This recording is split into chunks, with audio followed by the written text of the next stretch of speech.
Hadapi badai, langkah pasti mencapai mimpi. Ayo bangkit Garuda, terus terbang. Meskipun telah berhasil meraih 2 kemenangan, Timnas U23 tetap bertekad meraih kemenangan di partai ketiga grup A. Sebab biar gimana pun, lawannya adalah Malaysia.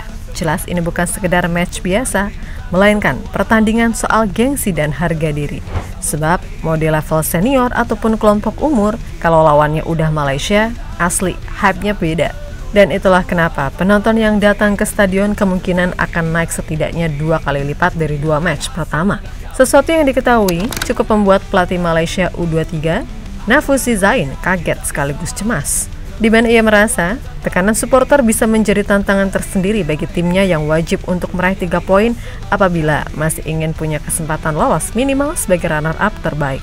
Di sisi lain, Gerald van den Berg sendiri gak mau ambil pusing dengan segala cerita soal rivalitas derby Melayu ini. Baginya yang penting adalah bisa menang, walaupun sebenarnya imbang aja udah cukup untuk meloloskan Indonesia. Terlebih, sebelum ini Coach Gerald sendiri memberikan komentar yang seolah menampar regulasi dari AFF ini. Baginya, regulasi pemeringkatan penyisihan grup Piala AFF U23 2025 dirasa aneh dan gak seperti turnamen pada umumnya, terutama di Eropa. Hal yang diketahui pada akhirnya juga menjadi pembahasan di media Belanda terkait segala hal aneh yang ada di sepak bola Asia.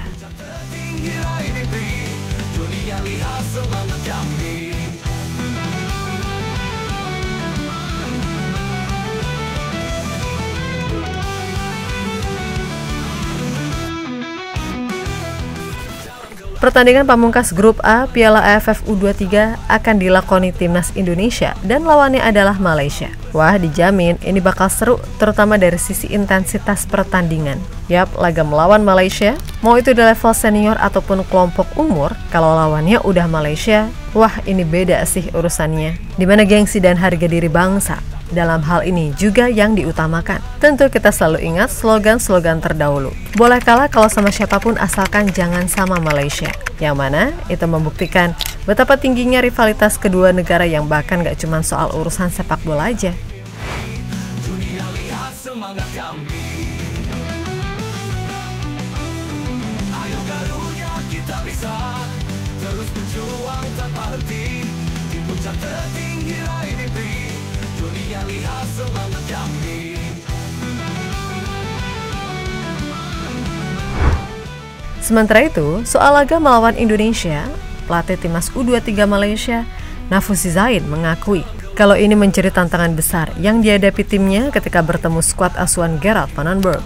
Kemenangan telak atas Brunei sejatinya tetap bisa menjaga peluang Malaysia lolos ke semifinal setelah mengkoleksi 3 poin pertama di grup A. Meskipun begitu, Nafuzi menilai menghadapi timnas U23 Indonesia di GBK akan menjadi ujian mental yang berat. Terlebih, ia juga cukup merasa kaget dengan info kalau stadion kemungkinan akan jauh lebih penuh dibandingkan saat Indonesia melawan Brunei ataupun Filipina. Kami tahu bahwa pertandingan ini akan sangat sulit buat tim Malaysia, terutama kita tampil di hadapan pendukung tuan rumah. Seperti yang saya katakan sebelumnya, Indonesia adalah calon juara. Saya sendiri tahu bahwa supporter Indonesia begitu luar biasa dengan fanatik fans mereka.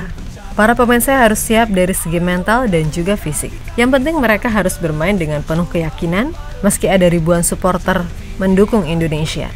Perbandingan dengan pemain kita agak jauh berbeda. Kebanyakan pemain Indonesia adalah pemain Liga 1 yang begitu matang, berpengalaman dan elit. Kami memang perlu kemenangan setelah kalah lawan Filipina. Para pemain melakukan tugasnya dengan baik.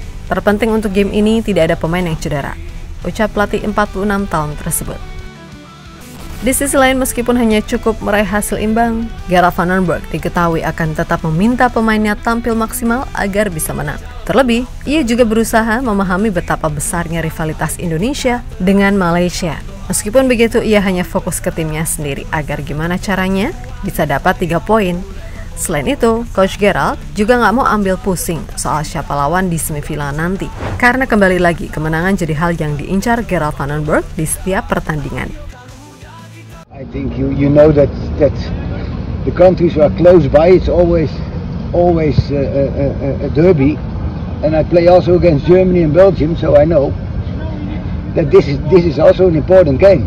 But I think most of all, and what is more important, is that we have respect for Malaysia and we try to beat them on the way we want to play. I think every game is important and also against Malaysia is important, but I think they had a good team, very good team, and I think they have a lot of good players, so I think we have to try to win that game again. Malaysia is a very good team, and I think they play against the Philippines, and I think they showed that they had a good team. We're unlucky in that game, so we have to prepare ourselves, and we know that they are very strong. Yeah, I want to win every game, also against Malaysia, and I don't know who is the next. I also want to win, and I don't know if that will happen, but we will.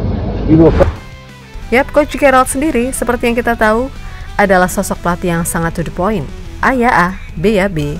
Dimana ia bukan tipe orang yang suka bertele-tele, serta kebanyakan basa-basi. Dan itu benar-benar ia tunjukkan ketika mengkritik soal regulasi 11 pemain asing di Super League. Dan di Piala AFF ini, ia juga seolah memberikan tamparan keras ke pihak AFF soal betapa anehnya regulasi pemeringkatan penyisian grup Piala AFF U23 2025. Sebab dalam sebuah turnamen, tim yang berhasil menang 2 kali di grup harusnya udah bisa langsung dipastikan lolos. Tapi mengingat di turnamen ini, yang diambil lolos langsung cuma juara grup, jadilah Coach Gerald sempat merasa bingung, kendati setelah itu ia coba memahami. Terlebih ia juga merasa agak aneh, gimana bisa grup lain isinya cuma 3 tim, macam trofeo hahaha. Namun yang terpenting baginya jelas adalah bisa meraih kemenangan di setiap match. Ibaratnya, kalau menang terus wayahe juara ya juara, simple boss. To be honest, maybe it's stupid for me, but I don't know how the regulations are. I only want to play my game, and I don't want to think if we are on the same, and we have to win our next game, and that's the only way we have to think, and then we will see if it's enough. Because I think if you start to gamble and you think about things, I think it's never good. We have to only prepare ourselves to win in the next game, and I think that's the way we have to think to level up. So that's my only way to think also. Yap, apa yang disampaikan oleh Gerald van den Berg diketahui juga nyampe dong di media Belanda sana. Terlebih regulasi di sepak bola Asia secara umum emang dilihat-lihat aneh sih. Contoh paling valid, ya apalagi kalau bukan round 4 Piala Dunia. Gimana bisa? Di babak sepenting itu, ada tim nih yang ditunjuk jadi tuan rumah. Padahal harusnya main di tempat netral agar tidak terjadi kecenderungan. Dan hal semacam itu 99,9% gak akan terjadi di Eropa. Tapi semua paham lah, AFC ini orang-orangnya gimana, dan deretan aliansi tim Tengmania yang bahkan sekarang udah bener-bener gak malu lagi dalam tanda kutip main kasar. Pokoknya lu punya duit, lu punya kuasa, that's it.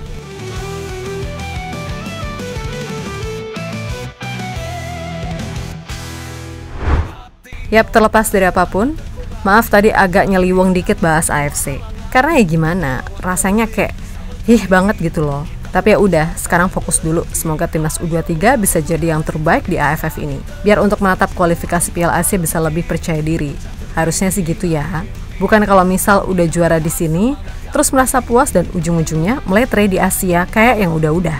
Dah bener kata Coach Gerald, fokus aja match per match. Masa bodoh dengan tim lain.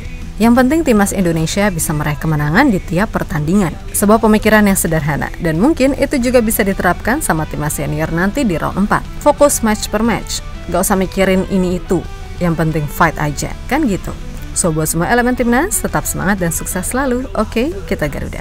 Yang menanti berjuang sampai titik darah terakhir. Dalam doa kita selalu berserah, satu rasa, satu tujuan.